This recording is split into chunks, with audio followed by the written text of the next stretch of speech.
Shalom Alberta. Selamat pagi. Sekali lagi selamat pagi. Gimana kabarnya? Luar biasa, puji Tuhan. Saya melihat wajah-wajah yang penuh sukacita. Yuk kita mau bersatu dulu sebentar, 1 menit aja mungkin. Kita mau nyatakan ucapan syukur kita di hadapan Tuhan. Katakan terima kasih Tuhan, Kau Allah yang baik, Kau sungguh baik, Kau Allah yang mulia.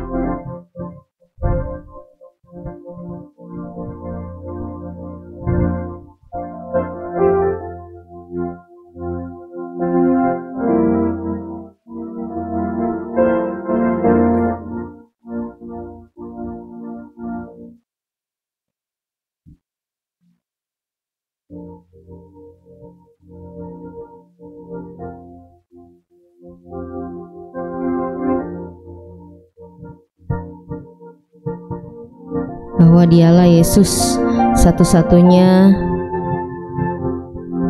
gunung batu dan perlindungan kita. Dialah yang dapat kita andalkan ketika situasi kondisi sulit, tapi dialah satu-satunya pengharapan kita. Kita mau belajar satu lagu baru Bapak Ibu, nanti kita nyanyikan dulu tim pemuji, nanti setelah itu ulangi dari awal baru Bapak Ibu bisa ikutan ya. Kita simak kata-katanya. Mari kita naikkan pujian ini.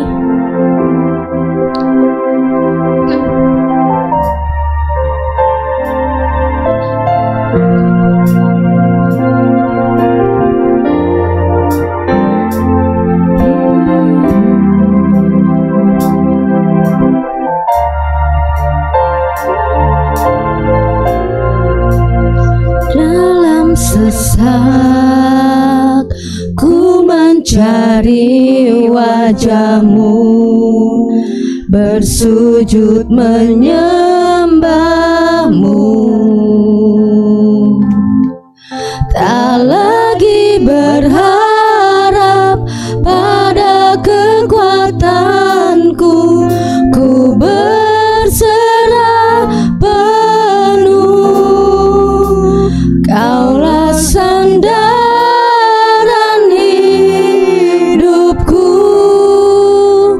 gunung batu dan perlindunganku, sampai akhir ku nyatakan, Yesus hanya Engkau yang ku andalkan. Yuk kita sama-sama belajar lagu baru ini. Kita ulangi pujian dari awal. Ku mencari wajah-Mu, bersujud menyembah-Mu, tak lagi berharap pada kekuatanku, ku berserah penuh. Kaulah sandaran hidupku, gunung batu dan perlindunganku, sampai akhir ku nyatakan, Yesus hanya Yesus. Kaulah sandaran hidupku, gunung batu dan perlindunganku, sampai akhir ku nyatakan, Yesus hanya Engkau yang ku andalkan. Saya undang jemaat berdiri bersama. Katakan, Kaulah sandaran hidupku Tuhan, Kaulah gunung batu dan perlindunganku, kota bentengku.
benar Tuhan, hanya Engkau satu-satunya yang kami andalkan.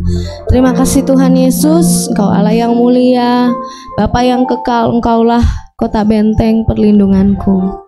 Terima kasih Tuhan untuk pagi yang indah yang Tuhan berikan. Terima kasih untuk kesehatan, kekuatan yang Tuhan berikan. Terima kasih Tuhan kalau kami boleh datang, berkumpul, beribadah untuk bisa sama-sama memuji, menyembah-Mu, bersekutu dengan-Mu Tuhan. Ini bukan karena kekuatan, kehebatan kami, ini karena anugerah-Mu semata. Terima kasih ya Bapa, biar Engkau yang bekerja, beracara dari awal hingga akhirnya ibadah kami. Bila ada kuasa-kuasa jahat yang mengganggu ibadah kami mau hancurkan, patahkan di dalam nama Yesus. Biar hanya Engkau saja Tuhan yang beracara. Roh Kudus, Engkau yang melingkupi setiap kami. Terima kasih Tuhan, kami siap memuji, menyembah-Mu dengan penuh sukacita. Hanya dalam satu nama Tuhan Yesus Kristus, Allah yang kami sembah, Allah yang kami tinggikan, Allah yang kami muliakan. Mari sama-sama yang percaya katakan amin. Puji Tuhan, sekali lagi shalom.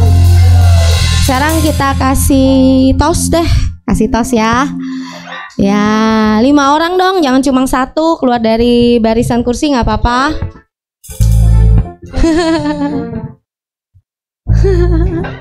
Gak kena nih tosnya. Oke. Dia gunung batu, dia perisai kita, amin. Amin. Yuk kita mau naikkan pujian kita. Walau 1000 rebah di kiri kita, 10.000 di kanan kita, tapi Tuhan tetap pembela kita. Amin.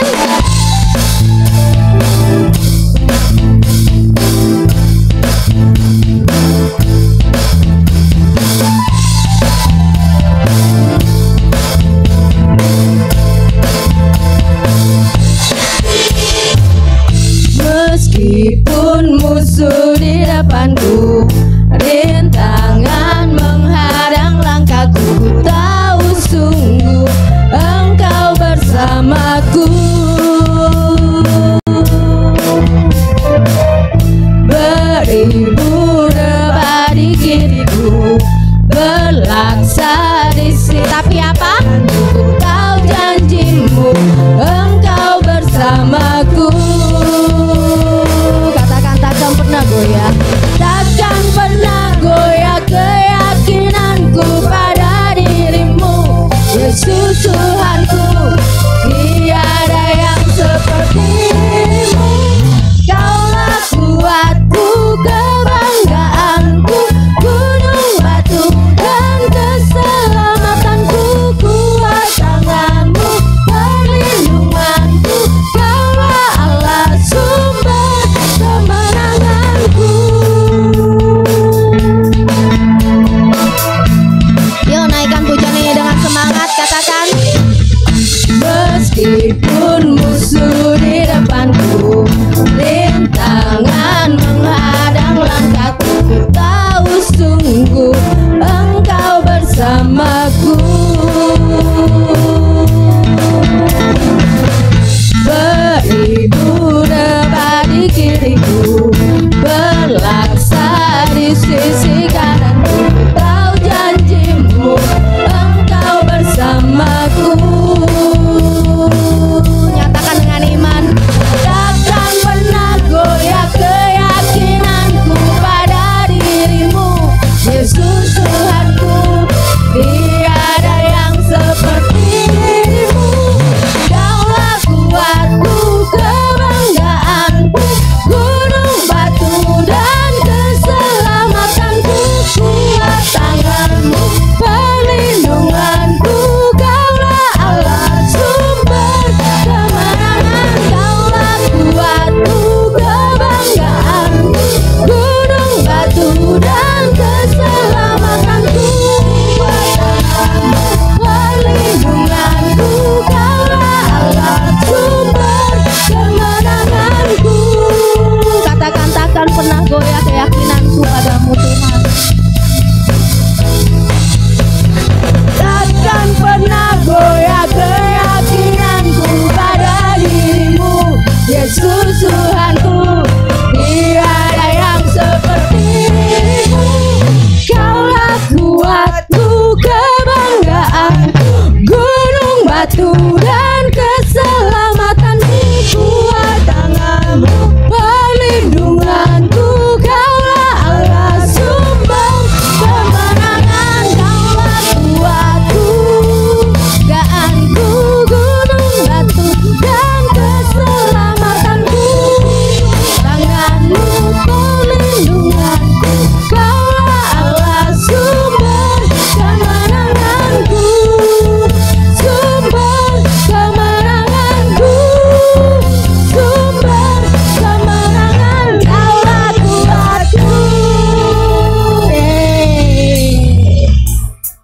Amin. Dia sumber kekuatan kita. Amin. Amin. Masih semangat muji Tuhan kita? Udah capek belum? Belum lah ya, baru satu puja. Yuk kita mau sambung pujian kita. Kita mau katakan dia Raja yang besar, dia Raja yang mulia. Mari kita datang untuk sembah dia.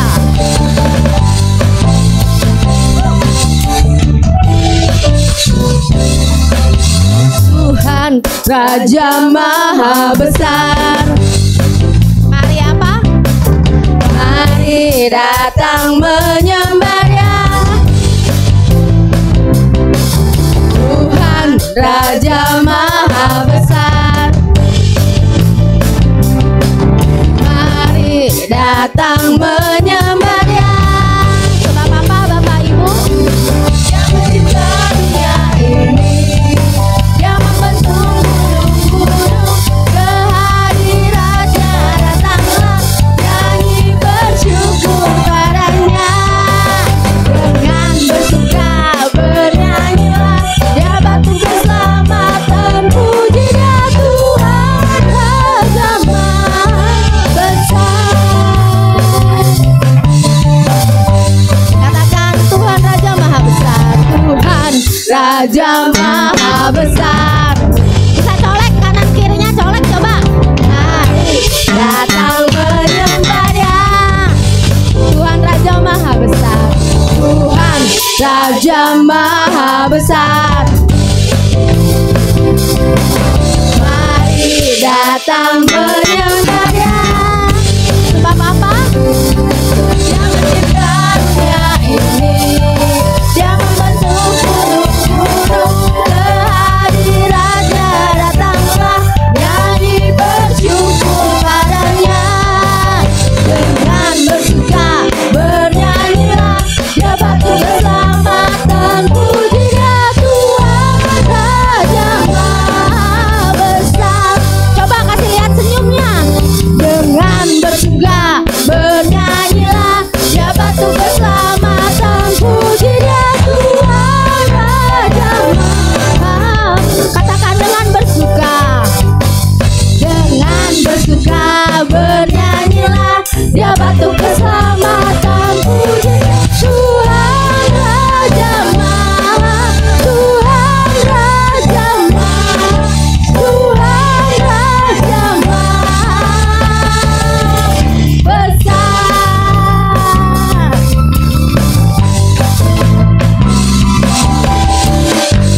Beri kemuliaan untuk Raja Tuhan kita. Amin.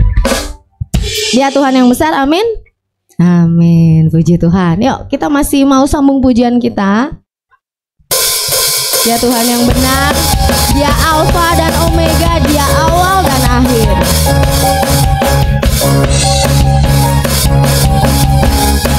Dia gunung batu kita dan kota benteng kita.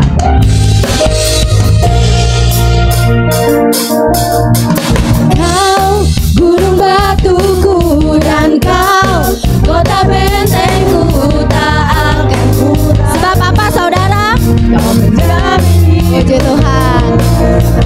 Kau keselamatanku dan kau yang membelaku, tak akan ku takut.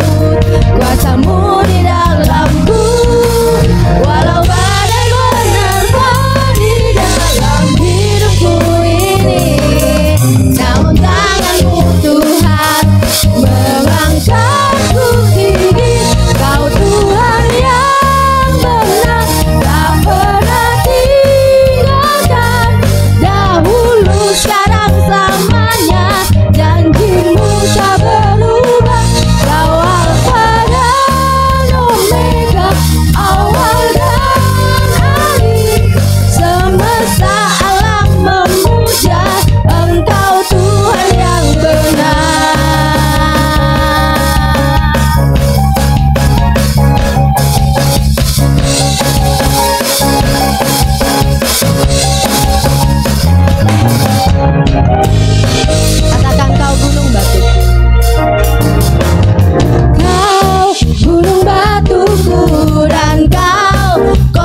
Puji Tuhan.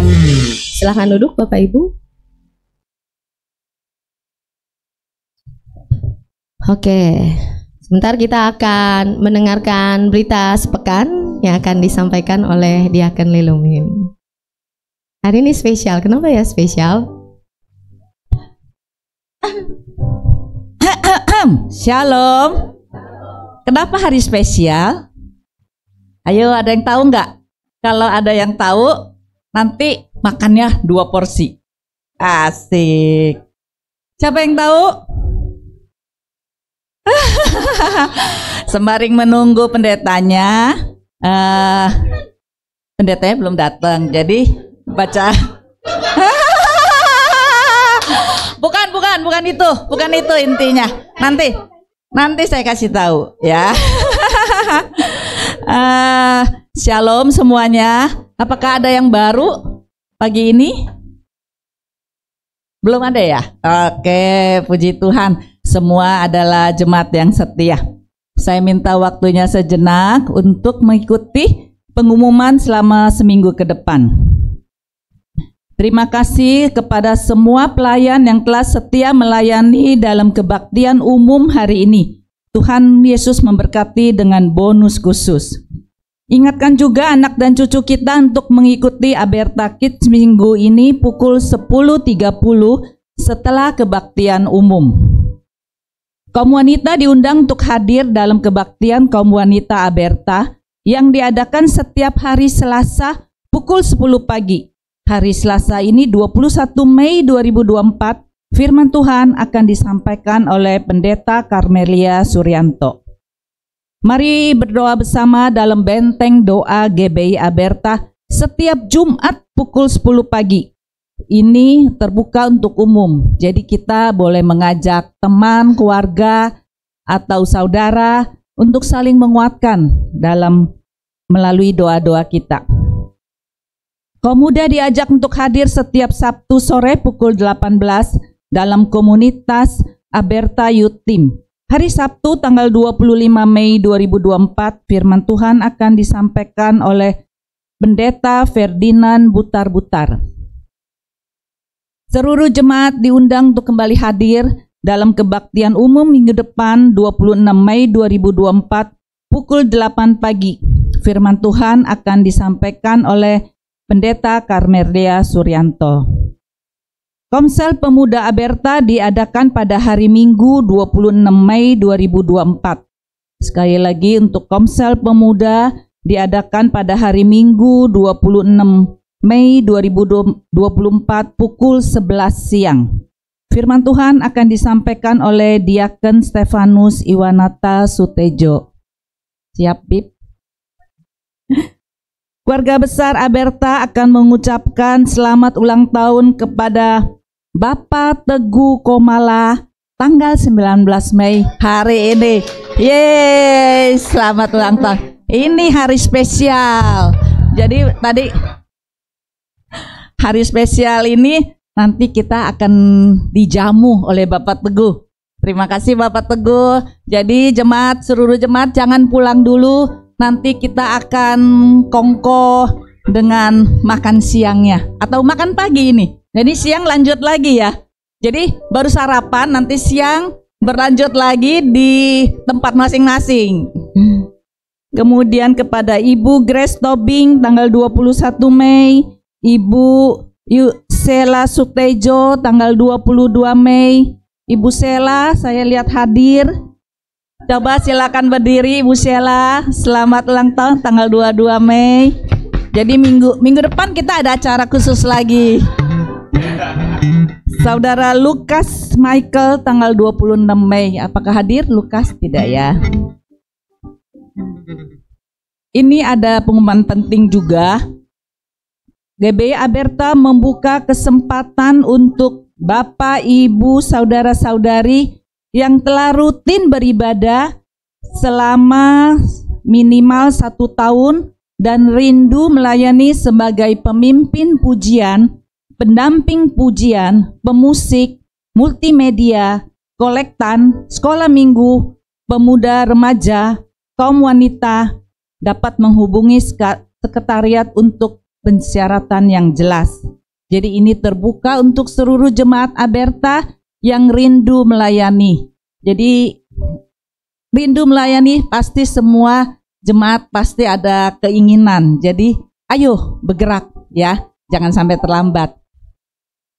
Untuk dana diakonia, seluruh jemaat diajak untuk berpartisipasi dalam dana diakonia baik sebagai donatur rutin atau temporer. Jemaat yang tergerak yang mendukung acara kongko dulu baik melalui makanan, minuman atau dana dapat menghubungi saya. Berita tentang dana otak. Terima kasih kepada Ibu Esther Chong yang telah mempersembahkan 400.000 untuk bulan April dan Mei. Terima kasih Ibu Chong. Mari tetap dukung gereja kita melalui persembahan perpuluhan yang bisa dilakukan melalui kantong kolekte, kotak perpuluhan atau transfer ke rekening BCA, serta dapat scan QRIS yang ditempelkan di kursi-kursi ruang ibadah atau amplop persembahan yang telah disediakan. Jangan lupa juga tetap kita satukan hati untuk gereja kita, bangsa negara kita setiap malam pukul 9 malam. Dimanapun kita berada, kita dapat sejenak untuk berdoa kepada Tuhan agar pemulihan terjadi bagi gereja dan negara kita. Mari kita juga ajak keluarga, saudara atau tetangga untuk beribadah bersama di gereja kita. Tetaplah mengikuti kegiatan-kegiatan gereja kita melalui warta digital yang dikirimkan di WA Group. Apakah ada pengumuman tambahan, Ibu? Belum? Mungkin ada di antara jemaat yang mau memberikan kesaksian sembari kita menunggu pendetanya ini yang mungkin udah datang. Oh, belum. Oh, kita akan kolekte dulu lah kalau gitu. Nanti mungkin ada mungkin ada dari jemaat yang mau memberikan kesaksian. Yang ulang tahun, ayo ditembak. Ayo coba sepatah dua kata. Pura-pura nengok ya.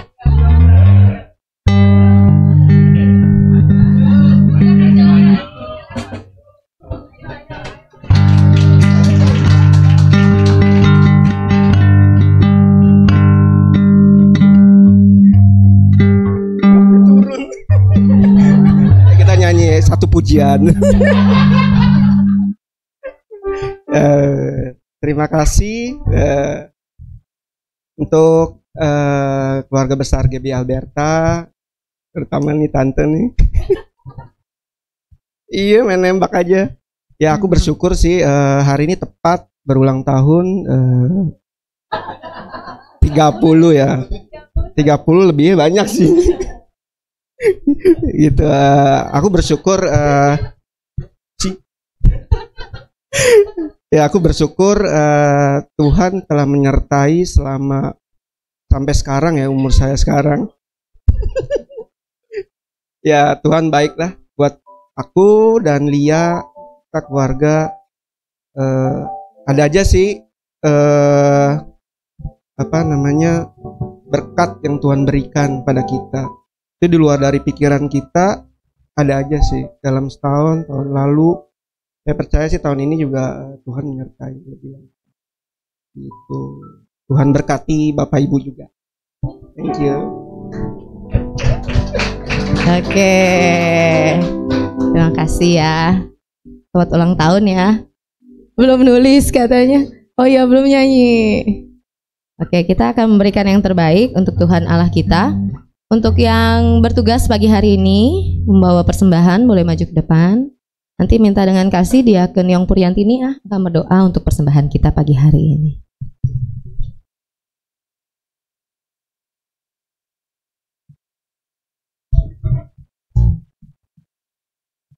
Mari kita bersatu dalam doa. Bapa di dalam kerajaan surga, puji syukur kami naikkan kehadirat-Mu Tuhan.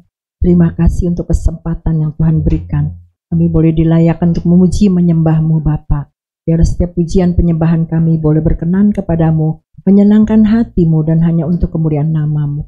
Kalau sebentar juga kami diberi kesempatan untuk memberikan yang terbaik buat Engkau Tuhan, karena Engkau yang terlebih dahulu sudah memberikan yang terbaik buat kami. Kalau kami dapat memberi, itu semua juga datangnya daripadamu. Kami mau kembalikan untuk hormat kemuliaan nama-Mu. Sucikan, kuduskan setiap rupiah yang ada Tuhan, boleh berguna bagi hormat dan kemuliaan nama-Mu. Berkati kedua pelayan-Mu yang melayani kolektan pada pagi hari ini dengan berkat yang khusus. Terima kasih Bapa, terpujilah nama-Mu. Dalam nama Yesus kami berdoa dan mengucap syukur. Haleluya. Amin. Amin. Mari kita berikan dengan tulus hati dan penuh sukacita sambil kita angkat pujian ini. Yakinlah apa yang tidak pernah dilihat oleh mata, tidak pernah didengar telinga, dan tidak pernah timbul, itu yang Tuhan sediakan buat kita yang mengasihi Dia.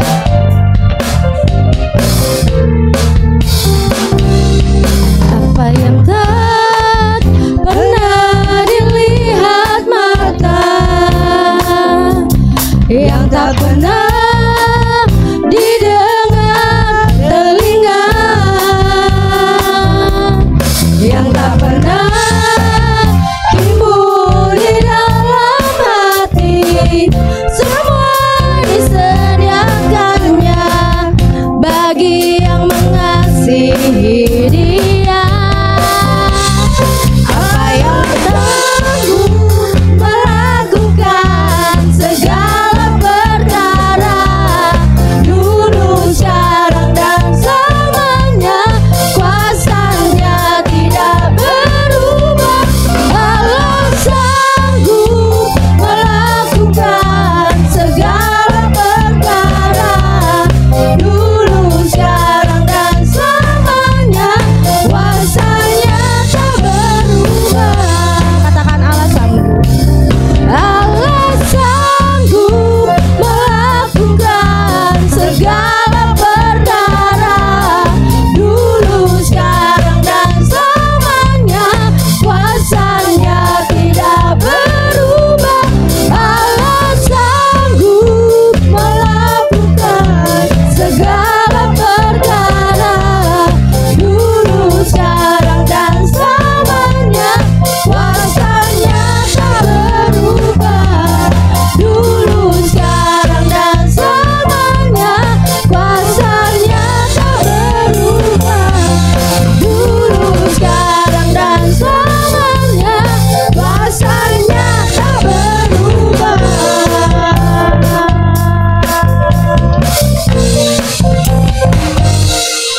Terima kasih buat persembahan Bapak Ibu. Tuhan Yesus memberkati. Sekarang tiba saatnya kita akan mendengarkan firman-Nya yang akan disampaikan oleh hamba-Nya. Yuk kita mau siapkan hati kita. Dari awal pujian saya mengatakan kita mau berserah kepada Tuhan, sebab hanya Dia Allah yang patut kita sembah. Hanya Dia yang sanggup menolong kita. Kita hanya mau berharap kepada Dia. Ku perlu Engkau Yesus, haus jiwaku menantikan-Mu. Ku percaya Kau penuh pengharapanku di dalam-Mu. Yesus, hanya Kau yang ku andalkan, melebihi siapapun juga.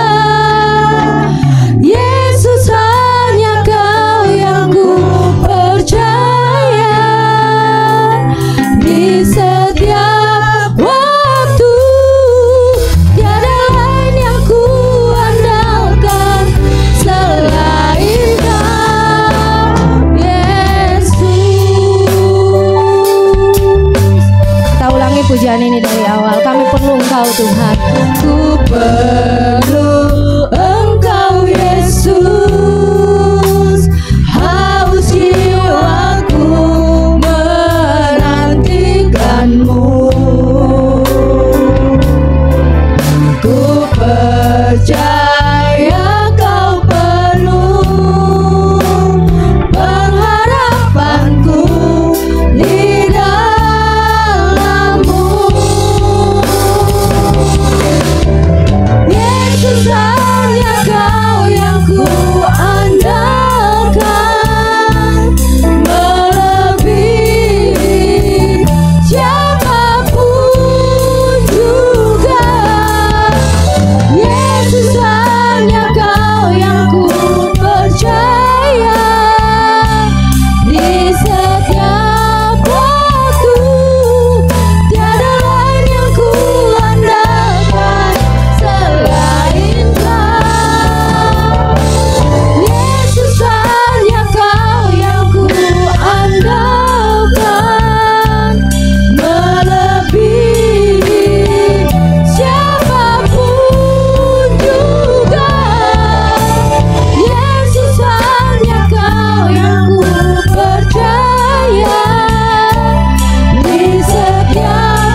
bersama menyambut firman Tuhan.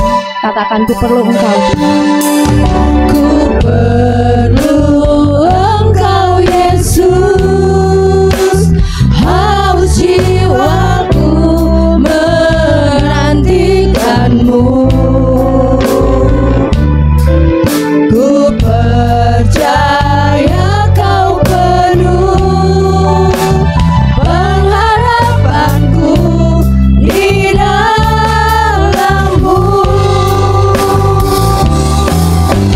Yesus, hanya Kau yang ku andalkan, melebihi siapapun juga. Yesus, hanya Kau yang ku percaya, di setiap waktu tiada lain yang ku andalkan selain Kau. Yesus, hanya Kau yang ku andalkan, melebihi siapapun juga.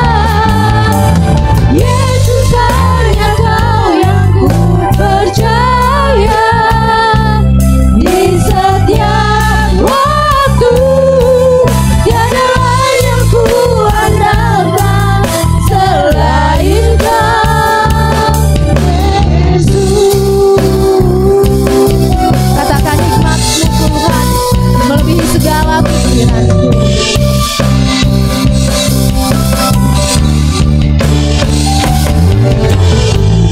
hikmat-Mu lebih pikiranku, jalan-Mu di atas segala jalanku. Tinggi dan dalamnya kasih-Mu, hanya Kau Yesus yang ku andalkan. Hikmat-Mu lebih pikiranku, jalan-Mu di atas segala jalanku. Tinggi dan dalamnya kasih-Mu, hanya Kau Yesus yang ku andalkan. Katakan, Hanya Kau Yesus yang ku andalkan. Yesus, hanya Kau yang ku andalkan, benar Tuhan. melebihi siapapun juga. Yesus, hanya Kau yang ku percaya, di setiap waktu tiada lain yang ku andalkan selain Kau. Yesus, hanya Kau yang ku andalkan, melebihi siapapun juga. Yesus, hanya Kau yang ku percaya, di setiap waktu tiada lain yang ku andalkan selain Kau. Yesus, Katakan, tiada lain. tiada lain yang ku andalkan selain Kau. Yesus,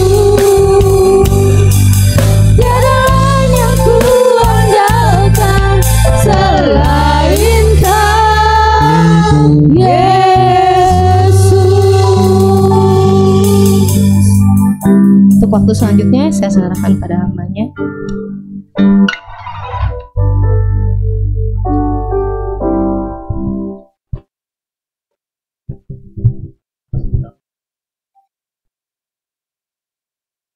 Untuk pagi hari ini, terima kasih untuk berkat-Mu, terima kasih untuk anugerah-Mu.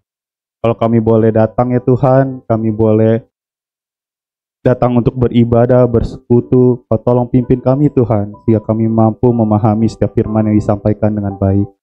Namun tidak sebagai pengetahuan semata, tapi kami juga mau ya Tuhan, dengan tekun, berani untuk menerapkan di dalam kehidupan kami sehari-hari ya Tuhan. Untuk itu ya Tuhan, berikanlah kuasa daripada-Mu ya Tuhan, sehingga kami juga bisa menerapkan di dalam kehidupan kami ya Tuhan. Dan pada akhirnya, kehidupan kami menjadi garam, menjadi terang bagi orang-orang di sekeliling kami. Terima kasih ya Bapak, kemuliaan hanya bagi-Mu saja di tempat yang maha tinggi. Dan kami siap mendengarkan firman-Mu. Di dalam nama Yesus Kristus, kami sudah berdoa dan kami sungguh mengucap syukur. Yang percaya katakan, amin. Silakan duduk Bapak Ibu.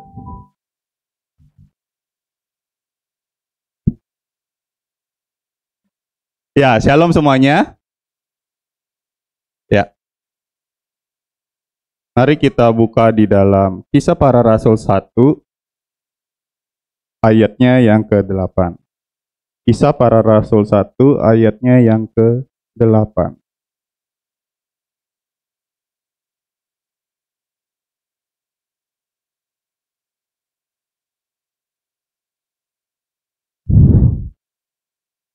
Mari kita buka, mari kita baca ya Bapak Ibu Saudara.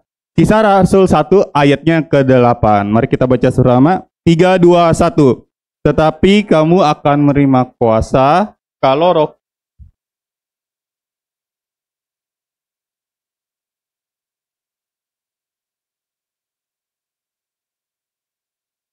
Baik, terima kasih. Ya saudara, hari ini adalah sebuah hari yang memang dirayakan oleh umat Kristen juga tentunya. Khususnya di bulan-bulan ini ya. Dari setelah kematian Yesus, kemudian kehidupannya, serta kebangkitannya, kenaikannya, dan pada akhirnya hari pencurahan Roh Kudus. Dikatakan seperti itu. Namun kita perlu sadari juga bahwa di hari pencurahan Roh Kudus itu, atau hari raya Pentakosta, pada dasarnya itu hari raya yang memang sudah ada sejak dulu di Perjanjian Lama. Ya, jadi bukan hari raya yang kemudian diceritakan dalam Pentakosta di dalam Kisah Para Rasul 2 baru terjadi, baru kemudian dirayakan, tidak seperti itu jalan ceritanya ya. Nah, jadi dimulai dari Perjanjian Lama di mana itu ada hari raya Paskah, yaitu adalah hari di mana keluarnya bangsa Israel dari Mesir. Nah, setelah itu hari raya Paskah dirayakan oleh bangsa Yahudi. Kemudian 50 hari setelah itu baru dirayakanlah hari raya Pentakosta, Bapak Ibu Saudara. Nah, Kisah Para Rasul 1 ini dan Kisah Para Rasul 2 ya Saudara ya, itu kisah bagaimana Tuhan mau menunjukkan kasih-Nya kepada umat manusia sehingga Ia memberikan Roh Kudus kepada kehidupan kita, yaitu bagi orang-orang yang percaya kepadanya. Ya. Jadi pada saat Yesus naik ke surga, tidak serta-merta Ia benar-benar meninggalkan kita tentunya, tetapi dengan kasih yang luar biasa itu, justru Dia memberikan, saudara, yaitu Sang Penghibur, penolong, pengingat kita. Firman Tuhan juga berkata, Dia yang menginsafkan kita dari kebenaran. Ya. Jadi kalau kita mau doain orang supaya orang itu berubah, sebenarnya kita minta bantuan Roh Kudus, Bapak Ibu Saudara. Kita tidak bisa mengubah orang lain atau bahkan diri sendiri tanpa bantuan Roh Kudus, tanpa bantuan Tuhan.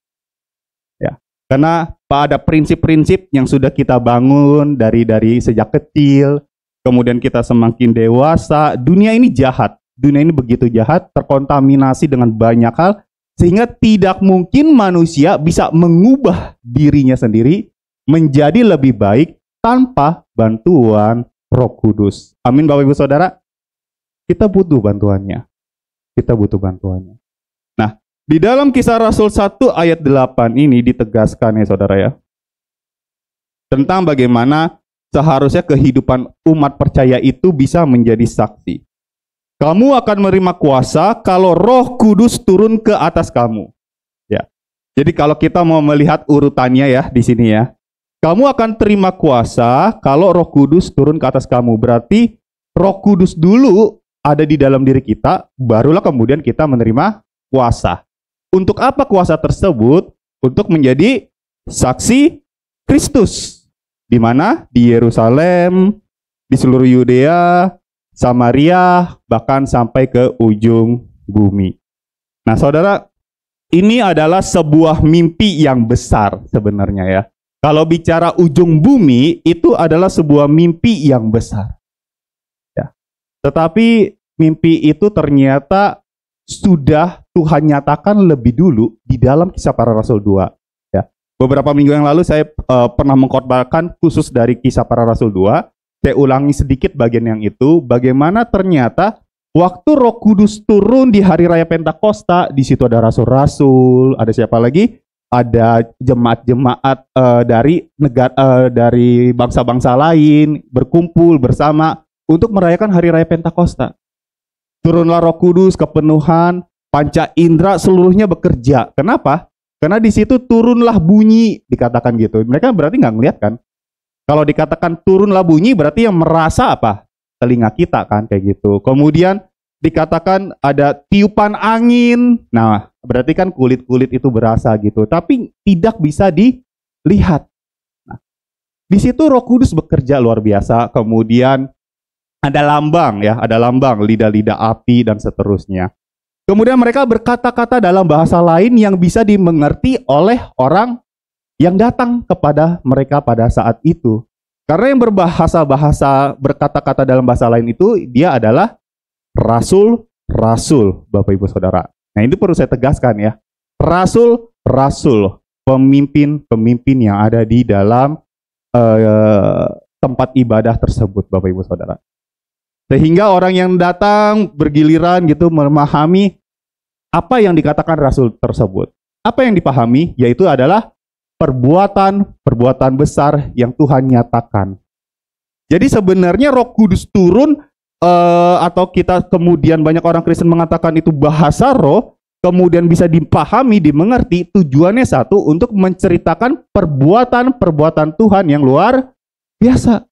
Itu tujuan utamanya Bapak Ibu Saudara. Itu tujuan utamanya.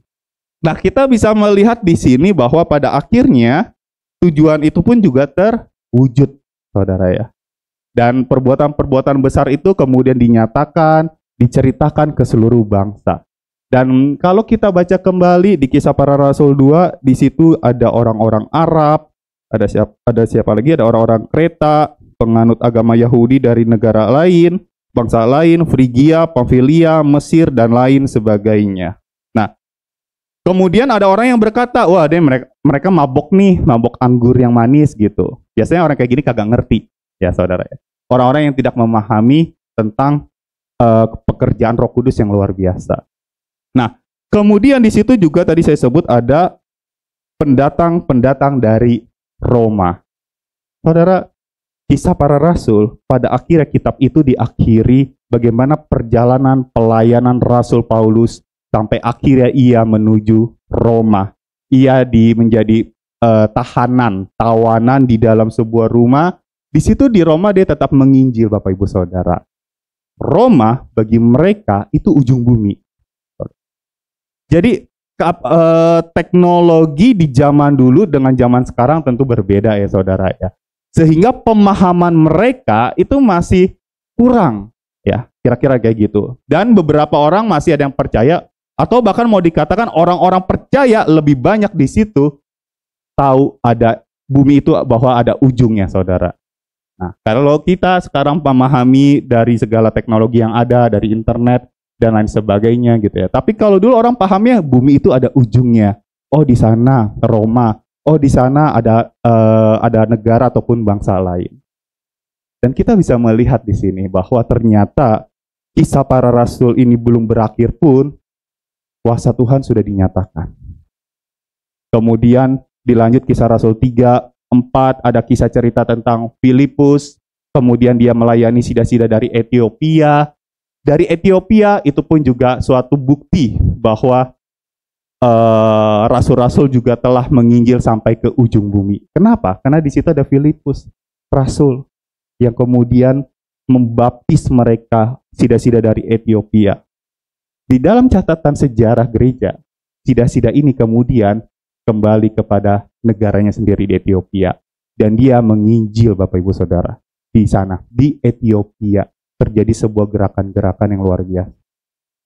Kisah Rasul 2 selesai, 3, 4 selesai, kisah Filipus selesai, kemudian fokus ke dalam kisah cerita tentang Rasul Paulus. Saudara, kita bisa melihat di sini, saya mau membuka suatu hal yang sebenarnya hal yang mustahil tapi telah dinyatakan lebih dulu.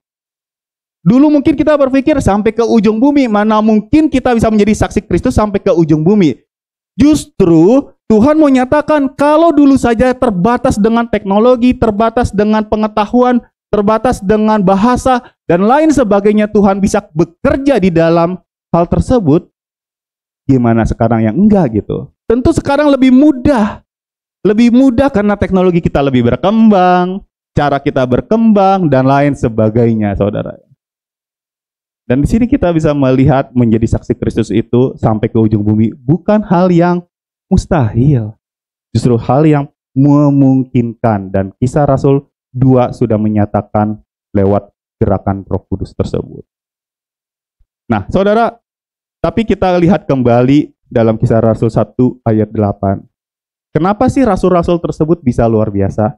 Ternyata saudara ya, yang tadi yang saya sudah katakan, kalau Roh Kudus turun atas kamu, yaitu mau hidupnya dipimpin oleh Roh Kudus. Itu dulu yang pertama. Ya. Jadi sebelum kuasa itu turun, Roh Kudus perlu ada dalam diri kita. Kapan? Saat kita menerima Yesus sebagai Tuhan dan Juru Selamat. Kemudian kita minta diri dibaptis atas nama Bapa, Putra, dan Roh Kudus. Kemarin 2 minggu yang lalu ya, baptisan air sudah dijalankan, 3 anak sudah menyerahkan diri. Puji Tuhan, pendetanya juga nggak lupa untuk membaptis mereka atas nama Bapa, Putra, dan Roh Kudus. Lengkap kayak gitu ya. Dengan kata lain, Roh Kudus ada dalam diri mereka, ada dalam diri kita sebagai orang-orang percaya. Tapi kemudian kita perlu pahami tanda Roh Kudus benar-benar ada dalam diri kita dan bekerja di dalam kehidupan kita, itu terlihat dari apanya? Buahnya, saudara Bapak Ibu. Buahnya. Karunia ada sebagai alat untuk kita bisa mewujud nyatakan buah roh tersebut. Jadi yang terpenting itu adalah ya buahnya. Karena itu yang kemudian bisa dirasa, dilihat oleh orang-orang sekitar kita. Kan kita harus jadi garam dan terang ya. Gimana cara bisa kita jadi garam dan terang? Yaitu kalau terang dilihat orang. Kalau jadi garam dirasa sama orang. Oh, perbuatannya enak ya. Perbuatannya enak. Maksud saya perbuatannya baik ya, dan seterusnya. Orang kan senang gitu dengan kehadiran kita dan seterusnya. Itu buah roh Bapak Ibu Saudara. Yang bisa dirasa, dilihat oleh orang-orang di sekeliling kita. Sehingga hidup kita jadi berkat.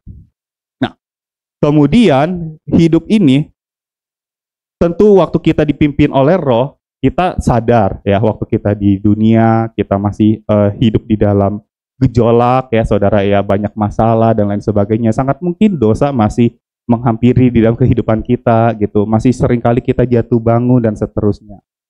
Tapi hal yang saya percaya kalau kita benar-benar mau dipimpin oleh roh ya, kita benar-benar menyerahkan diri ke tangan Tuhan. Kita benar-benar menyerahkan seluruh hidup kita dengan ke dalam tangan Tuhan. Nah, di situ lama-lama kebiasaan baik kita semakin nyata, saudara. Kebiasaan jahat kita, kebiasaan buruk kita semakin terkikis. Seorang penulis dari Inggris bernama William J. Thoms, beliau berkata gini, berhati-hatilah dengan caramu hidup. Engkau mungkin menjadi satu-satunya Alkitab yang pernah dibaca oleh beberapa orang. Sekali lagi saya ulangi, berhati-hatilah dengan caramu hidup, karena engkau mungkin menjadi satu-satunya Alkitab yang pernah dibaca oleh beberapa orang tertentu.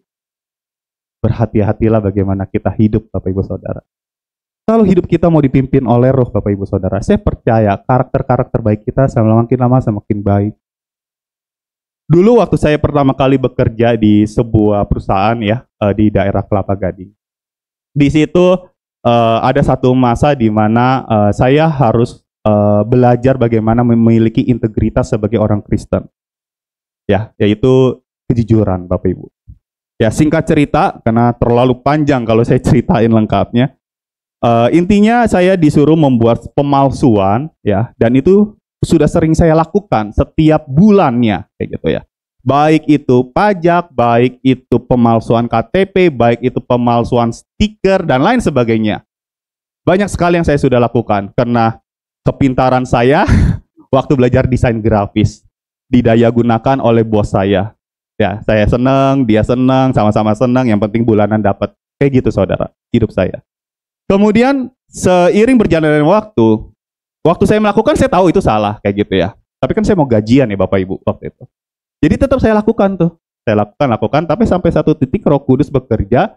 Kemudian saya bilang sama bos saya, Pak maaf saya nggak bisa lagi melakukan hal ini.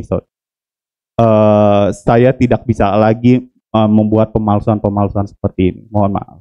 Kemudian dia berkata, Paulus iman sih iman, tapi jangan membabi buta. Kemudian di situ akhirnya saya mikir, udahlah ya, paling nggak dipecat lah ya kayak gitu, cari kerja lagi atau kuliah. Karena dulu usia kalau tak salah 20-21an lah ya kurang lebih kayak gitu ya. Nah, di situ akhirnya saya tetap bekerja, tapi saya dan bos seperti orang pacaran Bapak Ibu, yang lagi ngambekan ya. Kita nggak ngomong, jadi saya datang kerja gitu kan ya, selamat pagi dan lain sebagainya, tapi nggak diajak ngomong. Nggak dikasih kerjaan, nggak dikasih apa-apa kayak gitu ya. Yang penting tanggal 25 tetap berjalan. Itu yang paling saya penting lah ya. Nah saudara, tapi sampai satu titik akhirnya di suatu, by the way, walaupun kita melakukan pemalsuan, di pagi hari kami tetap berdoa saudara ya. Jadi pagi doa, mungkin minta pengesahan kayak gitu, kemudian habis itu pemalsuan dijalankan. Ya itu nyata saudara terjadi, karena saya ya ada di situ, kita giliran tuh devotion. Ya renungan ya, pimpin renungan hari Senin saya, berikutnya bos 1, bos 2, bos 3, teman-teman. By the way ada yang saksi Yehova 1 di sini kayak gitu, dan lain sebagainya. Nah kemudian di dalam pagi hari itu bos saya bilang kayak gini, Paulus dan yang lainnya, tapi arahnya juga ke saya gitu ya, kenapa harus ke saya gitu ya. Paulus dan yang lain gitu ya, kita tidak lagi ya melakukan pemalsuan. Kita akan laporkan apa adanya, kemudian karena waktu saya bikin laporan itu pajak, saya sebelnya waktu udah ya gitulah ya, pokoknya udah dikurang-kurangin kayak gitu, tapi di bawahnya tetap ada perpuluhan tuh gitu ya. Jadi seolah-olah yang penting kasih perpuluhan gitu, jadi sehingga dosanya diampuni kayak gitu kan ya. Nah dia bilang gak masalah kayak gitu ya, dan akhirnya kita mau belajar untuk lebih jujur lagi. Puji Tuhan, akhirnya itu berjalan sampai akhirnya kantor itu tutup. Ya, karena gimana pun juga ya, mungkin Tuhan juga nggak berkehendak ya mengalami kerugian, nggak tutup sepenuhnya, tapi terjadi suatu perombakan kepemimpinan, semuanya di pangkas yang tidak baiknya itu, sehingga dibangun kembali sedikit demi sedikit. Saya nggak tahu, kalau nggak salah sih masih ada kantornya kayak gitu. Nah, saudara, yang saya mau ceritakan di sini adalah ya, bukan hanya sekedar keberanian saya untuk berani berkata tidak pada akhirnya, karena kan saya pernah melakukannya juga bertahun-tahun kayak gitu. Tapi di situ saya juga baru ngeh setelah melakukan kejadian itu, yaitu ternyata ada teman saya yang tadi saya cerita, saksi Yehova. Karena saya mikir kayak gini loh saudara, kalau kita iyain semua, baik yang Muslim, baik yang saksi Yehova gitu, mungkin dia akan melihat, oh orang Kristen kayak gini nih kelakuannya. Pagi doa, minggu aktif ke gereja, latihan kur, pelayanan, dan seterusnya. Tapi habis itu melakukan hal-hal yang mengecewakan hati Tuhan. Nah di situ saya belajar banget saudara. Seandainya Roh Kudus tidak bekerja di saat itu, saya pikir kita tidak bisa menjadi saksi yang baik bagi mereka-mereka. Sehingga cara hidup kita menjadi buruk di mata mereka. Makanya William nih menjelaskan tadi, bahwa jangan-jangan kita tuh satu-satunya Alkitab yang pernah dibaca. Untuk itu berhati-hatilah bagaimana engkau hidup, berucap, bersikap, bertingkah laku, bekerja, dan lain sebagainya. Kalau kita mau belajar memiliki seperti itu, maka saya percaya Roh Kudus selama-kelamaan akan terus menggiring kita di dalam jalan kebenaran firman Tuhan. Amin saudara. Dan di situ kita akan semakin lebih baik, walau mungkin ada kebiasaan-kebiasaan buruk yang masih ada saudara. Kemudian firman Tuhan katakan apa? Tetapi kamu akan terima kuasa kalau Roh Kudus turun. Oke, Roh Kudus sudah ada, hidup mau dipimpin oleh Roh Kudus, buah semakin nyata, Di situ kuasa kita semakin nyata, saudara. Kuasa pinjaman dari Tuhan, saudara ya. Kuasa di sini yang dimaksud adalah kemampuan yang Tuhan pinjamkan untuk kemudian kita menjadi saksi Kristus. Karena kita nggak mungkin bisa sendirian, saya sudah katakan tadi ya. Kita nggak mungkin bisa menjadi saksi Kristus tanpa kuasa dari Roh Kudus. Kuasa dari Tuhan itu sendiri, saudara. Nah, untuk itu perlu kita menerima kuasa. Dan kuasa ini adalah kemampuan. Namun tadi syaratnya, hidup mau dipimpin oleh Roh Kudus lebih dulu. Dan kuasa orang Kristen itu bukan milik dirinya secara pribadi. Coba kita perhatikan dulu di dalam Kisah Para Rasul 3. Mari buka bersama yuk Bapak Ibu. Kisah Para Rasul 3 ayat 12 sampai yang ke-16. Kisah Para Rasul 3 ayat 12 sampai 16. Saya minta tolong Diakon Stefanus untuk membacakannya. Kisah Rasul 3 ayat 12 sampai yang ke-16.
Baik, terima kasih. Saudara, ini sebuah pernyataan dari kejadian yang dialami oleh Petrus. Jadi, setelah Allah menggunakan Petrus sebagai sarana menyembuhkan pengemis yang lumpuh, kemudian Rasul itu menjelaskan kepada saksinya bahwa orang itu tidak disembuhkan oleh kuasa Petrus sendiri, melainkan iman di dalam nama Yesus Kristus. Hal ini membuktikan bahwa kuasa itu pinjaman, bukan semata-mata itu milik kita, Bapak Ibu Saudara. Karena tadi dikatakan apa? Hai orang Israel, mengapa kamu heran tentang kejadian itu? Jadi mau ditegesin tuh, ya nggak usah heran dengan kejadian kayak gini. Biasa aja kayak gitu lah ya. Kemudian dikatakan, dan mengapa kamu menatap kami seolah-olah kami orang ini berjalan karena kuasa atau kesalehan kami sendiri. Jelas ya? Ini bukan karena kami, bukan karena kesalehan kami, bukan karena kepintaran kami. Kemudian dilanjut ya, saya rangkum kemudian. Allah Abraham, Ishak dan Yakub, Allah nenek moyang kita telah memuliakan hambanya, yaitu Yesus. Dan karena kepercayaan dalam nama Yesus, maka nama itu telah menguatkan orang yang kamu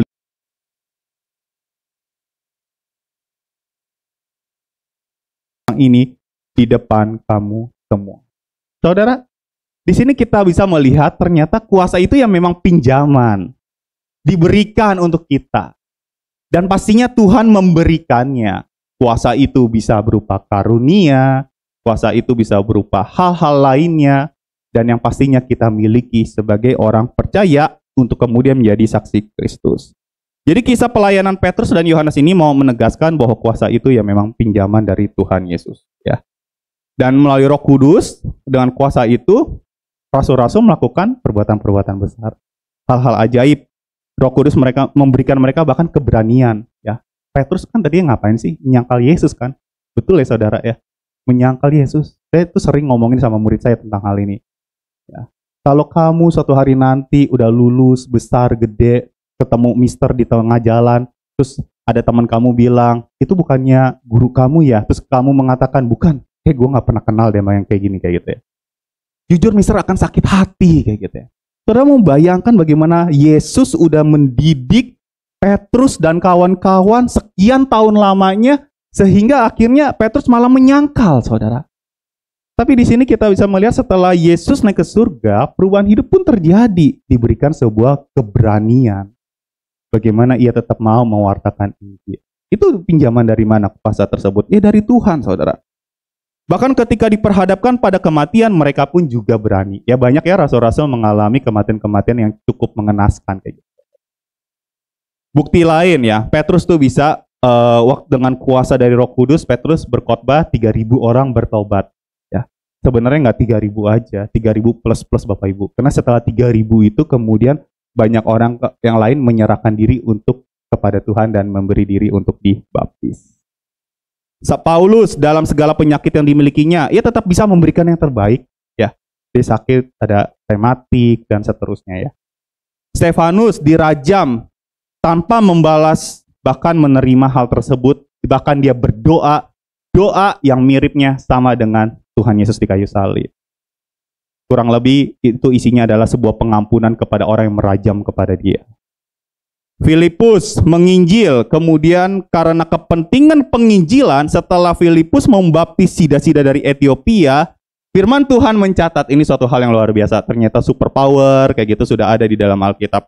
Zep gitu ya. Filipus dilarikan dan di situ kayak teleport kalau zaman sekarang istilahnya ya, ke suatu tempat, saudara ya. Di situ dia penginjilan lagi. Itu untuk kepentingan penginjilan. Saya bayangin sida-sida dari Ethiopia di situ ya, kayak tadi yang baptis kita mana kayak gitu kan ya. Karena tiba-tiba dia hilang kayak gitu. Alkitab mencatatnya. Dan setelah itu sida-sida dari Ethiopia keluar dari air, kemudian baru berjalan. Nah, saudara, di sini kita bisa melihat apa yang dialami Filipus, Stefanus, Paulus, serta juga rasul-rasul lainnya, Petrus juga, itu bukti bahwa kuasa dari Roh Kudus. Karena kalau mengandalkan mereka sendiri, nggak mungkin, saudara. Nggak mungkin itu bisa. Teleport, nggak mungkin. Khotbah 3.000 orang bertobat, langsung bertobat, Bapak Ibu. Kalau pendeta khotbah di hadapan ribuan orang, itu udah ada zaman sekarang juga. Ini masalah yang datang ya bertobat, Bapak Ibu Saudara. Bertobat. Apalagi kalau bukan karena Roh Kudus. Apakah karena kepintaran si Petrusnya? Tentu tidak. Dimanapun juga, sekalipun dia mengalami pendidikan selama 3 tahun bersama dengan Yesus, dia tetap nelayan sebelumnya. Jadi dia hanya mau mendapatkan pengetahuan 3 tahun bersama dengan Yesus itu. Mungkin dulu waktu dia kecil pernah mendapatkan pendidikan di sinagog ya. Karena bagaimanapun dia orang Yahudi. Tetapi pekerjaannya adalah yang nelayan jauh dari pendidikan. Dan lain sebagainya. Dan itu kita bisa lihat bahwa kuasa Roh Kudus itu begitu nyata. Dan pada akhirnya, kalau kamu mau dipimpin oleh Roh Kudus, kamu terima kuasa, kamu akan menjadi saksi Kristus. Jadi saksi Kristus. Jadi saksi Kristus itu apa sih? Jadi saksi Kristus adalah menceritakan kebenaran melalui sudut pandang saudara menurut pengalaman diri kita bersama dengan Tuhan. Saya pernah melihat sebuah data bagaimana orang percaya dimenangkan. Ternyata lebih banyak bukan karena pendeta berkhotbah, tetapi lebih banyak karena teman-teman di sekelilingnya yang menceritakan kebaikan Tuhan dan hidupnya bisa menjadi saksi Kristus. Jadi gimana sih caranya untuk bisa menjadi saksi Kristus? Ya udah, kita mulai dulu aja Bapak Ibu Saudara. Karena gini loh ya, kalau kita hanya bisa, pikiran kita hanya sebatas aduh saya nggak bisa ngomong, aduh saya nggak bisa ceritain aja pengalaman hidup kita bersama dengan Tuhan. Itu dulu yang pertama saudara ya. Ceritakan pengalaman hidup saudara bersama dengan Tuhan. Seorang ibu, kemarin saya kerja ya, maksudnya ada pertemuan orang tua murid Bapak Ibu ya, hari Sabtu kemarin. Setelah itu saya ada meeting bersama dengan beberapa teman, jadi pulang sampai sore lah ya, di bawah gerejanya ada kafe gitu. Nah kemudian di saat itu waktu meeting saya bertemu dengan orang tua murid gitu kan, seorang ibu-ibu yang dimana 2 anaknya pernah saya ajarin kayak gitu. Yang satu sudah kuliah ya kalau nggak salah di Honda sini ya. Yang satu baru masuk tahun lalu di UPH. Nah, waktu dia datang dia ceritain kayak gitu kan ya. Sir Paulus apa kabar gini gitu ya. Ternyata punya cerita diceritain anak keduanya yang di UPH. Saudara dia bukan orang yang mampu saudara ya. Makanya tadi saya tekenin kuliah di UPH. ternyata ada jalan sebelumnya. Jadi ini anak saudara, waktu dia datang pertama kali ke sekolah kelas 7, dia anak yang bisa dibilang kurang secara pengetahuan, secara akademis. Perlu dibantu, bahkan bahasa Inggrisnya jauh dari apa yang dikatakan ideal atau KKM kayak gitu ya. Nah, untuk itu guru-guru juga berusaha keras untuk mendidik anak ini kayak gitu ya. Tapi banyak ketinggalan gimana pun juga. Namun saudara, ada satu kesukaan dia, yaitu saya dan dia sama-sama suka basket saudara ya. Dia suka main basket. Dulu katanya waktu SD banyak desas-desus, wah ada anak yang jago basket datang ke sekolah kita. Dia mendaftarkan diri ke sekolah kita, keren banget cara mainnya dan seterusnya. Oke, singkat cerita dia datang, saya lihat, lah pendek segini lah kayak gitu ya. Dari ukuran seharusnya anak-anak kelas 7 itu termasuk pendek. Biasanya aja anak-anak sekarang nggak terlalu tinggi ya. Tapi dia lebih pendek dari ukuran seusianya. Tapi ternyata memang lebih jago. Banyak yang bilang kepada saya, kokoknya udah jago, tapi dia lebih jago katanya kayak gitu ya. Biasanya adik lebih jago kayak gitu kali ya. Nah, biasanya gitu kan. Nah adiknya ini saudara, ternyata waktu saya lihat betul sih jago, cuman mainnya nafsuan apa segala macam. Singkat punya cerita ya, walaupun dia jago kan butuh temen yang lain dong ya. Ternyata temen lainnya ya nggak jago gitu. Jadi seringkali mengalami kekalahan juga. Tapi gimana pun kemampuan individualnya dilihat oleh orang lain. Sehingga waktu dia SMA, dia bilang, "Sir, saya mau ke Bukit Sion," kayak gitu. Sekolah di mana juga mengutamakan basketnya kayak gitu kan ya. Sesuai dengan kemampuan saya. Saya bilang, "Oke, tapi tolong jangan tinggalkan pengetahuan." Dan saya sering panggil dia, Bapak Ibu Saudara ya. Saya panggil dia kayak gitu untuk terus bagian saya ya, karena saya adalah wali kelasnya, saya sempat jadi wali kelasnya, saya doain, panggil orang tuanya, kasih tahu kenyataan, pernah tanda tangan surat perjanjian ketidaknaikan kelas gitu. Jadi ada ancaman seperti itu karena ada mata pelajaran yang 3 di bawah syarat kayak gitu kan. Singkat punya cerita, kemudian ini anak berjuang sampai akhirnya waktu kelas 9 lulusan pandemi gitu ya, giveaway kayak gitu ya. Jadi anak-anak udah pasti lulus lah ya kayak gitu ya. Nah, dia salah satunya dan akhirnya dia lulus, dia ke Bukit Sion kayak gitu ya. Ternyata di Bukit Sion dia dapat beasiswa, Bapak Ibu Saudara. Dapat beasiswa karena kemampuan basketnya. Singkat cerita di Bukit Sion dia mengikuti pertandingan, ikut tim, tapi tidak meninggalkan pelajaran dan seterusnya gitu.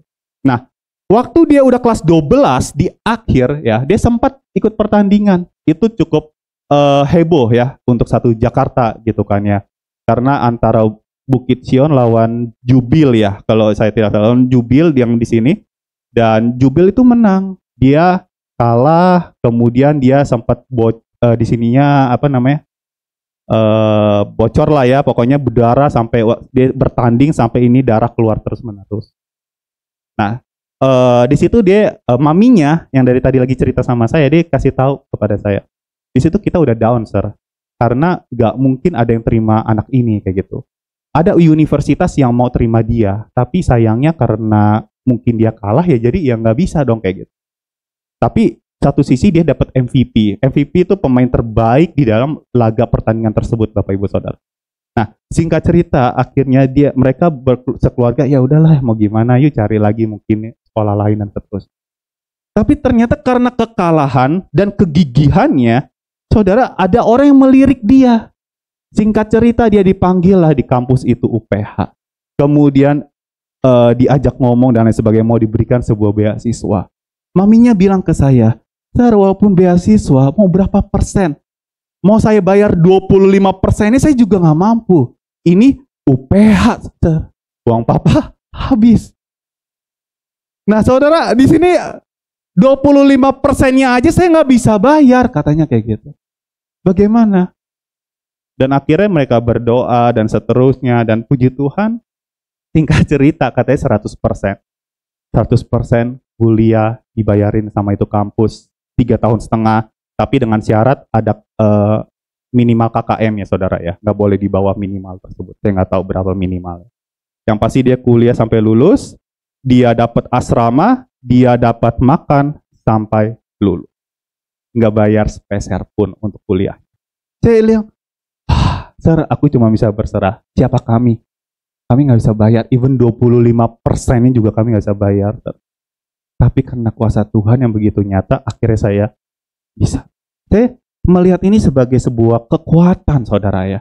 Cerita yang luar biasa yang kemudian diceritakan kepada saya mantan gurunya gitu. Dan di situ saya yakin, saudara, cerita ini sebenarnya saudara juga miliki, di mana saudara juga bisa menjadi saksi Kristus. Saudara bisa share ke teman-teman saudara, orang di sekeliling saudara, keluarga yang mungkin sedang down karena kekristenan mungkin banyak memberikan model-model yang tidak baik belakangan ini. Mungkin ada orang-orang yang seperti itu, tetapi kalau kita memiliki pengalaman bersama dengan Tuhan, di situ modal untuk kita bisa menjadi saksi Kristus. Amin, saudara. Itu yang pertama yang bisa kita lakukan. Yang kedua, kita juga bisa menceritakan perubahan-perubahan hidup kita. Bagaimana Tuhan mengubah hidup kita yang dulunya ya. Saya paling senang cerita waktu dulu kalau saya termasuk orang yang sabar ya. Saya mau disclaimer dulu. Ya saudara. Saya orang yang sabar, beneran. Tanya istri saya sampai sekarang kok ya. Cuman kalau di jalanan kata beberapa teman, bukan kata saya ya, kata beberapa teman saya nggak cukup sabar gitu ya. Dulu kalau diserempet saya turun, gedor-gedor, tonjok-tonjok, tapi bukan orangnya. Bukan orang, saya nggak pernah berantem sama orang secara fisik. Tapi mobilnya, mikroletnya, metro mininya itu saya gedorin aja gitu. Pernah satu kali saya berhenti di tengah-tengah, ajak berantem gitu kan ya. Jadi itu cuma modal nekat doang, saudara. Karena kalau berantem beneran saya pasti bonyok deh, beneran deh. Mereka tenaga jauh lebih kuat tentunya. Itu adalah hal yang sering saya lakukan dulu ya. Sok jago aja gitu di jalanan. Nah, tapi ya puji Tuhan ya. Namanya perubahan itu tetap harus terjadi karena kuasa Roh Kudus. Dan akhirnya ya puji Tuhan diserempet, ditabrak, atau belum lama ya nabrak kayak gitu. Ya nabrak ya emang salah lah ya, kayak gitu ya. Belajar untuk sabar, saudara. Belajar untuk lebih sabar lagi kayak gitu. Saudara, ini mungkin saya ceritakan kepada saudara, kita bisa sambil menertawakan. Tetapi prosesnya tidak mudah loh, saudara ya. Karena kalau saya tidak belajar menjadi orang yang sabar, lebih baik lagi ya di dalam segala macam aspek kehidupan. Mungkin saya bisa menjadi guru yang tidak baik juga. Karena pernah saya emosi, saya termasuk sabar juga kok di sekolah. Tapi kalau udah emosi, biasanya guru langsung deketin saya. Mr. Paulus lagi marah, semua langsung deket. Ada satu teman tuh pasti deketin saya. Jangan sampai dia mukul, karena kalau sampai mukul ini parah. Nah, di situ saya mau belajar, saudara ya. Di satu sisi saya mau mendidik anak, satu sisi saya juga harus belajar untuk mengendalikan diri. Karena kalau tidak, maka hidup tidak bisa menjadi saksi yang baik. Dan nama Tuhan dicemarkan melalui kehidupan kita, saudara. Perlu perubahan hidup. Perlu perubahan hidup. Dan di situ kita bisa menceritakan kemudiannya. Tahu nggak? Dulu saya tuh orangnya seperti ini dan seterusnya. Tapi karena pimpinan Roh Kudus. Nah itunya bagian jangan pernah lupa ya, saudara ya. Dengan pimpinan Roh Kudus. Jangan seakan-akan tuh karena tau nggak, gue hebat banget, gue bisa berubah karena kemampuan gue bisa mengubah diri gue. Nggak bisa, saudara. Semua butuh kasih karunia Roh Kudus. Ketiga, selain itu kita bisa menceritakan Injil tentunya. Gimana pun juga kita perlu menceritakan tentang kebenaran firman Tuhan ke orang-orang di sekeliling. Itulah fungsinya, tujuannya kita datang ibadah, mendengar, ceritain. Mendengar, terima, praktek, ceritain. Dengar, terima, praktek, cerita. Sehingga ada sesuatu hal yang terjadi di situ. Sekali lagi, tolong jangan punya beban di mana kita harus memenangkan orang. Dulu ya saya sering mendengar, mari kita punya target di dalam 1 tahun, kita harus menangkan 2 orang, kayak gitu kan ya. Setuju, itu semangat yang baik. Tapi saudara, saya ulangi sekali lagi bahwa perubahan hidup itu urusannya Roh Kudus. Pertumbuhan itu urusannya Tuhan. Bukan urusannya kita. Bagiannya kita ngapain? Ceritain. Lakukan bagian kita. Ceritain tentang kebenaran firman Tuhan. Ceritain tentang Injil. Ceritain tentang bagaimana Tuhan mengubah hidup kita. Selipkan Injil-Injil kebenaran firman Tuhan di dalam kehidupan saudara. Dimanapun saudara di tempat. Terakhir, saya boleh minta tolong keyboardis untuk iringi. Thank you. Terakhir, menjadi teladan kasih. Saudara. Kristus identik dengan kasih. Sebagai saksinya, kita juga perlu menjadi teladan kasih. Ya, tentu justru hal ini lebih efektif. Orang mungkin menolak cerita kita. Tapi dengan perilaku kita, orang bisa menerima kita. Ya, kasih Kristus. Karena gini ya saudara ya, saya percaya kalau satu barang itu memiliki kualitas unggul, tiruannya pasti banyak. Sekali lagi, kalau kita punya barang itu kualitasnya unggul, harganya mahal biasanya, pasti tiruannya banyak, saudara. Anggaplah ada satu brand yang begini, gitu ya, naik, gitu. Nah, tiruannya kan banyak. Ada yang tulisannya naik, beneran, kayak gitu kan ya, atau apalah, kayak gitu kan. Banyak sekali brand-brand yang meniru kualitas unggul dari satu brand yang sudah ternama gitu. Yang udah terjamin kualitasnya juga. Karena memang seperti itu. Sama halnya dengan kasih. Kasih adalah kualitas unggul Bapak Ibu Saudara. Kasih adalah kualitas yang unggul. Di mana orang tuh seringkali banyak memberikan sebuah tiruan-tiruan di luar sana Saudara ya. Tiruan kasih. Dan tiruan kasih yang paling nyata dan terasa sering juga dilakukan orang Kristen adalah saya akan berbuat baik kalau engkau berbuat baik kepada saya. Kebaikan yang pasif, kasih yang pasif. Oke, aku akan bayarin lo makan, tapi lo bayarin gue dulu. Seakan-akan kita harus aktif dulu setelah orang lain melakukan sesuatu kepada kita. Itu tiruan kasih yang paling nyata yang ada di dunia sana, saudara. Bagaimana orang Kristen dididik, bagaimana dunia dididik dan di dalam bagiannya ada orang Kristen juga, bahwa waktu kita mau memberikan kasih itu sifatnya pasif, nunggu. Jadi istilahnya, saudara mungkin sering dengar atau saudara sering mengatakannya, jangan-jangan, kalau lu baik sama gua akan baik sama lu. Kalau lu jahat sama gua bakal lebih jahat sama lu, kayak gitu. Pernah dengar? Atau pernah ngucap, saudara? Itu tiruan kasih yang nyata di luar sana yang diajarkan kepada kita. Banyak ahli-ahli filsuf menyelipkan di dalam ajaran yang kemudian diterima, dilakukan oleh orang-orang dunia. Diambillah oleh orang Kristen. Masuklah dalam gereja. Diajarin mungkin di mimbar. Dan tanpa disadari. Padahal kasih yang Kristus ajarkan jelas. Seburuk apapun engkau, kasih itu harus aktif. Saudara, keselamatan itu datang dari mana? Inisiatif Tuhan. Inisiatif Tuhan semata. Berkali-kali Tuhan memberikan kasih-Nya. Oke, nih Taman Eden ada untuk engkau manusia. Tapi akhirnya ketidaktaatan terjadi. Apakah Tuhan berhenti berbuat baik? Tidak.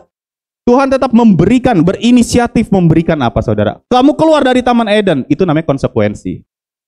Tapi Tuhan memberikan kasih-Nya. Apa itu, saudara? Pakaian. Dari kulit binatang. Tadinya mereka pakai apa? Pakaian dari daun pohon ara. Tipis. Sulit untuk berjuang di luar Taman Eden. Tapi Tuhan tahu apa yang akan terjadi dengan mereka. Makanya Tuhan kasih pakaian dari kulit binatang. Inisiatif siapa? Ya Tuhan. Tuhan beri. Oke. Masih berbuat dosa lagi. Terjadilah bahteranu. Masih berbuat dosa lagi. Bahteranu spesifik. Apakah kepintaranmu? Enggak. Firman Tuhan dengan jelas ya. Data-datanya dari Tuhan. Inisiatif Tuhan lagi. Apalagi saudara? Taurat. Taurat itu datang dari surga. Untuk apa? Manusia memiliki relasi yang baik dengan Tuhan. Makanya kan yang pertama, jangan ada Allah lain daripada aku. Tuhan mau kita punya relasi. Tapi bagi manusia dianggap sebagai sebuah susunan aturan. Diperbanyaklah jadi 600 sekian Taurat itu. Mungkin ya di surga Tuhan, wah ini manusia nggak beres kayak gini gitu. Udahlah turun aja lah ya. Kasih tahu nih gimana caranya. Turun di perjanjian baru.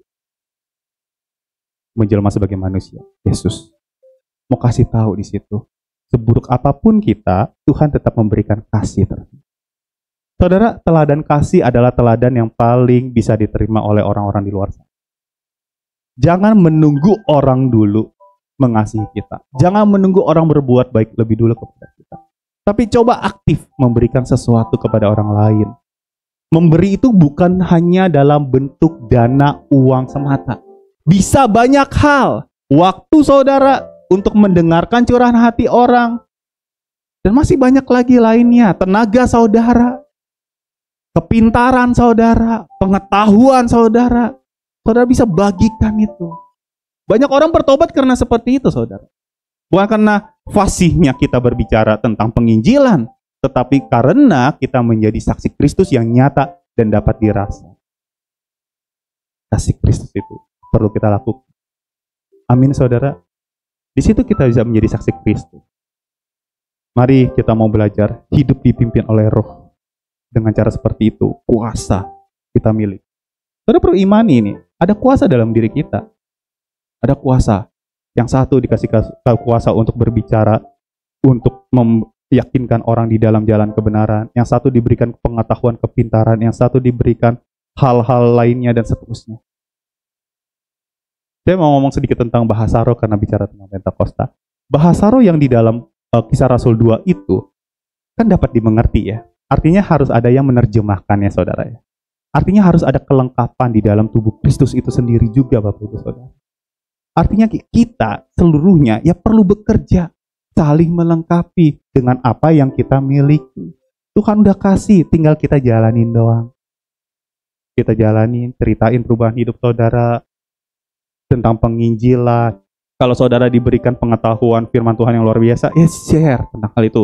Kalau saudara diizinkan untuk memiliki pengalaman di dalam dunia sekuler yang luar biasa, cerita tentang itu, bagaimana Tuhan menolong saudara, bukan bagaimana saudara berjuang saja. Perjuangan saudara ya perlu diceritain, tapi bagaimana Tuhan membimbing saudara, itu yang lebih penting. Sehingga Kristus namanya dimuliakan dimanapun kita berada. Amin, Tuhan Yesus memberkati. Mari kita berdoa. Tuhan Yesus, terima kasih untuk hari ini. Terima kasih ya Tuhan, kalau kami boleh mendengarkan firman-Mu. Kiranya ya Tuhan, firman yang sudah disampaikan ini bisa membuahkan hasil yang baik, bertumbuh, berakar, dan pada akhirnya berbuah lebat ya Tuhan. Sehingga bukan kami yang menikmatinya, namun orang-orang di sekeliling kami bisa menikmatinya. Dan hidup kami bisa dilihat dan dirasa. Kami jadi terang dan jadi garam bagi orang-orang sekeliling kami. Tolong tuntun kami ya Tuhan. Tolong bimbing kami ya Tuhan, di dalam jalan kebenaran-Mu, sehingga Roh Kudus terus-menerus bekerja. Terima kasih Tuhan Yesus, hamba-Mu berhenti berbicara, tapi biar Roh Kudus terus memimpin, mengajar kami di dalam jalan kebenaran firman-Mu. Terima kasih Tuhan. Di dalam nama Yesus kami sudah berdoa, dan kami sungguh mengucap syukur. Yang percaya katakan, amin. Tuhan Yesus memberkati.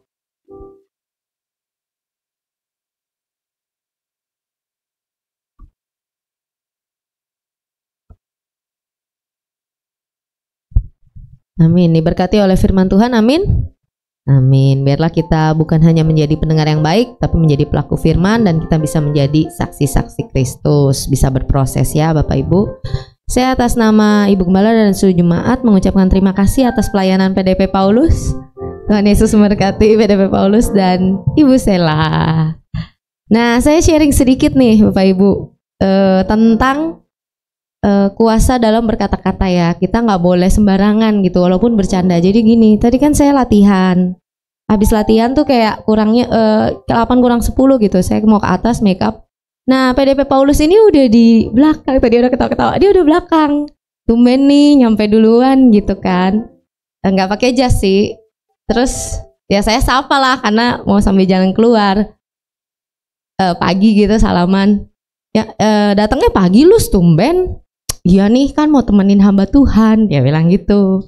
Oh bukan lu yang khotbah, lu aja lu yang khotbah.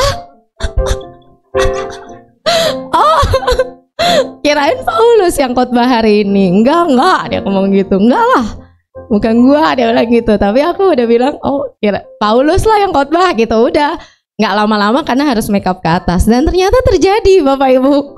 Kayak, wah Paulus yang khotbah.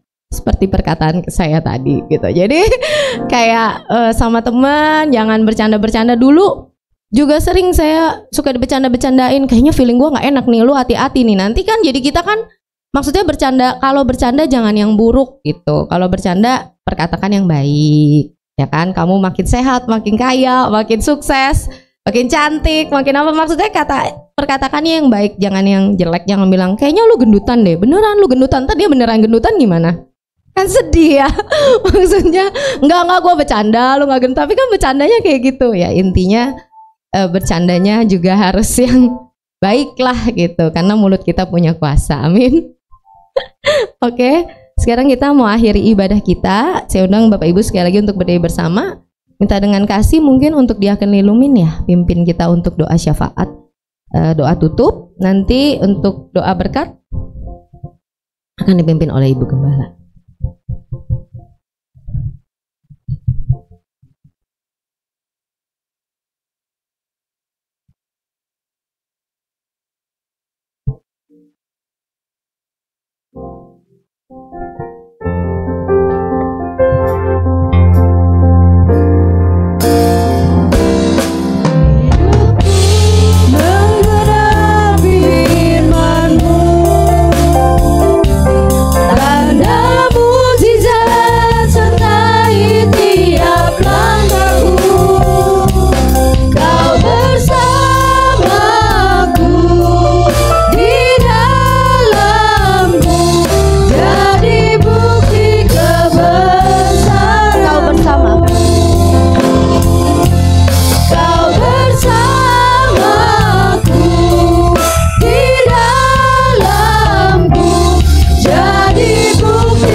Kami rindu Engkau ada di dalam hidup kami.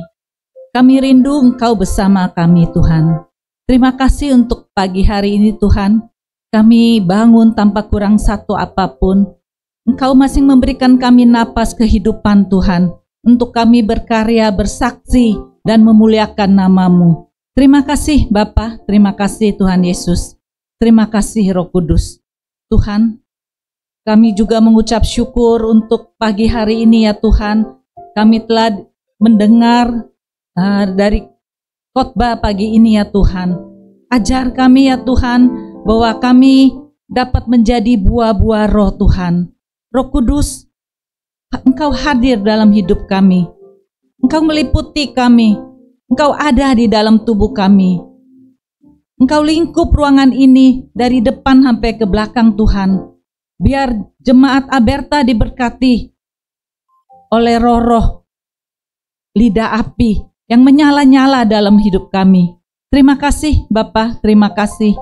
Engkau memberkati PDM Paulus ya Tuhan, dimanapun beliau baik dalam dunia pendidikan, sebagai guru ya Tuhan, Engkau memberkati. Juga istrinya Tuhan, Ibu Sela Tuhan, Engkau memberkati dengan bonus yang khusus. Apa yang menjadi kerinduan mereka, Engkau akan yang memberikan ya Tuhan. Terima kasih sekali lagi ya Bapa. Terima kasih juga Ibu Gembala yang hadir pada pagi ini ya Tuhan. Engkau memberikan hikmat marifat yang daripada-Mu ya Tuhan. Engkau tambah-tambahkan hati seorang Ibu Gembala untuk mengayomi domba-domba di Aberta ini Tuhan. Engkau memberkati dalam kesendirian ya Tuhan. Roh Kudus selalu mendampingi Ibu Gembala kami ya Bapa.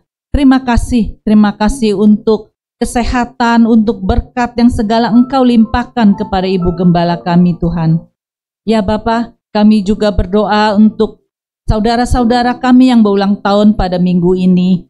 Khusus untuk Bapak Teguh, Ibu Grace Tobing, Ibu Sela, dan Saudara Lukas ya Bapak. Engkau telah tambahkan satu umur kepada mereka semua Tuhan. Engkau telah memberikan berkat-berkat sepanjang kehidupan mereka ya Tuhan. Biar Engkau juga memberkati kehidupan selanjutnya, hari-hari yang selanjutnya. Engkau selalu mendampingi mereka, baik dalam pekerjaan mereka, usaha mereka, sekolah mereka Tuhan. Terima kasih ya Bapa. Ya Bapa, kami juga berdoa untuk seluruh jemaat yang tidak hadir pada pagi hari ini. Mungkin mereka sedang ada yang terbaring sakit Tuhan. Kami percaya bilur-Mu telah menyembuhkan dalam nama Tuhan Yesus. Juga mungkin sedang ada pengumulan Tuhan, baik ekonomi, baik segala pengumulan pribadi Tuhan. Kami percaya Roh Kudus yang akan membebaskan kami semua. Terima kasih ya Bapa, terima kasih. Tuhan, kami juga berdoa untuk bangsa negara kami ya Tuhan, bangsa negara kami yang tercinta Tuhan. Untuk saat ini presiden yang telah terpilih dan wakil presiden yang telah terpilih, kami percaya ini semua adalah kehendak-Mu. Kehendak-Mu yang terjadi dalam negara kami ini ya Tuhan. Engkau berikan roh yang takut kepada Engkau ya Bapa, biar mereka semua dapat memimpin negara kami dengan adil dan semua tidak untuk kepentingan golongan mereka atau partai mereka Tuhan. Terima kasih ya Tuhan. Juga kami berdoa untuk Bapak Presiden kami dan seluruh jajarannya Tuhan. Terima kasih untuk 10 tahun untuk Bapak Jokowi yang telah memimpin kami. Biarlah Engkau memberkati Presiden kami dan seluruh jajarannya dengan bonus yang khusus, umur panjang dan kesehatan. Sekali lagi terima kasih ya Bapak. Bapak, sebentar kami akan berpisah satu dengan yang lain. Kiranya Engkau memberkati kami ke tempat tujuan kami masing-masing tanpa kurang satu apapun. Kami berdoa, kami landaskan doa kami ini hanya di dalam satu nama, Tuhan Yesus Juru Selamat kami yang hidup. Kekasih Kristus yang diberkati Tuhan, pulanglah dan terimalah berkat Tuhan. Turunlah kiranya atas saudara-saudara semua kasih karunia dan damai sejahtera dari Allah Bapa, pengampunan dan kasih sayang dari Tuhan Yesus Kristus, penghiburan, penyertaan, bahkan pimpinannya di dalam kuasa Roh Kudus memimpin kita sekalian. Mulai saat ini sampai Maranatha, Yesus datang yang kedua kali. Di dalam nama Tuhan Yesus kami sudah berdoa dan bersyukur. Haleluya, sama-sama katakan amin. Hidupku menggenapi firman.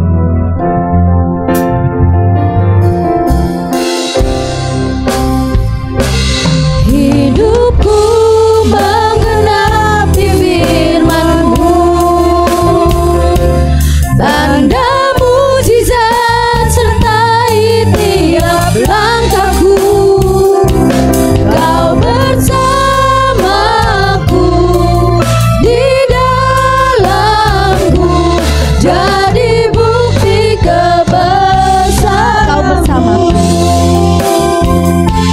Kau bersamaku di dalamku, jadi bukti kebesaran-Mu. Silahkan duduk selama saat teduh. Selamat pagi, selamat hari Minggu. Tuhan Yesus memberkati.